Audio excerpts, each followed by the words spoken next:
Okay, colleagues, hello and welcome back. First of all, congratulations on making it to the second year. I hope you had a good time during the summer holidays and a good rest, and I hope you're eager to jump back right into political philosophy. Now, unfortunately, our subject will only begin in January, and I presume that most of you will focus on your other two University of London subjects in the first half of the year, in the first semester, which is, of course, right and proper. However, owing to the peculiar nature of our subject, modern political theory or political philosophy, right? Students in the past have told me that it is a good idea to start reading early, to allow the ideas of political philosophy to sink in, so to speak. Again, learning political philosophy is a little bit like learning a language. The earlier you begin, the easier it is. So, in that spirit, I wanted to do a short rundown of the things that you can start doing now, if you have the time and the inclination to do so. Now, I'm going to go through the list of recommended readings in a second. However, let me say immediately, if any questions come up during the year, feel free to contact me. I will be having regular office hours, at least once a week, I imagine. I'm not sure exactly when that's going to take place. So until further notice, do not hesitate to write to me directly. I'll try my best to keep up and to answer as promptly as I can. Our subject, modern political theory, is my first priority in this academic year. So let me give you a brief rundown, and I'll try to be as brief as possible.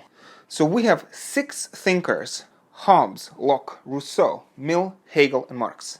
For the exam, you need to choose 3 out of 6. Which ones you should choose? All choices are viable. So you should choose the philosophers whom you like the most, who appeal to you the most. Especially if you want to get a good grade, you will need to spend a lot of time with these thinkers. So the most important consideration is to choose the philosopher that appeals to you, that you like, that you would not mind spending a lot of time with. Now, if you do not know what the philosophers are about, first of all, I've recorded a fairly short video, I'll link to it in the description, where I discuss some of the basic issues. Alternatively, you could look at the study guide. Skim through the chapters in the study guide. The chapters are fairly short and fairly accessible, again, in the study guide, in the official University of London study guide for our course. Additionally, you may want to look at the examiner's commentaries from last year to see what kinds of questions the University of London asks and what kind of answers they expect. Now, this immediately leads me into my next topic, which is the order of reading. So again, let's imagine you have chosen your 3 thinkers. Or maybe not 3 thinkers, but you've chosen one, and you know that this one particular thinker you want to take for sure. What should you do if you have the time and the inclination to start preparing now? Number 1, read the chapter in the study guide. Pay close attention to the questions that the study guide asks of you, especially questions at the end of the chapter. So, number 1, study guide. Number 2, examiner's commentaries. Now, the commentaries are available for something like 6 or 7 past years. You don't need to go that far, but take the commentaries for the last 2 or 3 years and look at them. Notice what questions they ask. The questions tend to repeat. And also look through the commentaries. Commentaries are very short to individual questions. Anyway, I hope this is self-explanatory.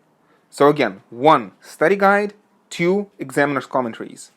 Number 3 should be either a chapter from Boucher and Kelly, which is our official secondary reading, or a chapter from George Klosko. Most of you will remember Klosko from last year, a wonderful textbook. Now, Klosko is usually more accessible, so I would tentatively recommend you start with Klosko and then move to Boucher. So, 1, study guide, 2, exam commentaries, 3, Klosko, then Boucher. I would imagine for most students this would be more than enough. To read and to really understand what these sources are saying is a fairly challenging task on its own. However, if you want to go beyond these basic sources, you can also take a look at the references. First and foremost in Boucher, but also in Klosko. Further literature that they refer to. Now, parenthetically, let me also note that sometimes Stanford Encyclopedia of Philosophy or Internet Encyclopedia of Philosophy So both of these are freely available online. Sometimes they will have good articles on our thinkers. Also, there's Cambridge Companions, and maybe most importantly, Cambridge Introductions. So this is a Cambridge Blue Book series, and every book has an editor's introduction to the text. By the way, I am hoping that all of these files and all of these links should be readily available in the Teams, Microsoft Teams folder. If you cannot find it there, ask your classmate, or if you're desperate, try writing to me. And that's the basic rundown.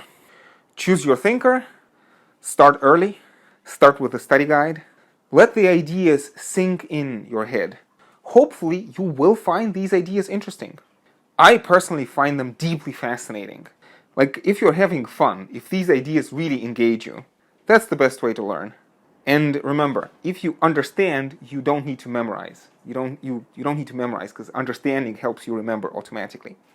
Anyway, with that said, again, congratulations on the start of the academic year. I hope you're all in good health, and I hope we'll all get through with this quarantine stuff and all the rest of it. So if you have any questions, feel free to write to me. Otherwise, good luck with all of your subjects, and I'll definitely see all of you in January, and hopefully I'll see some of you before that as well. That's it from me. Take care.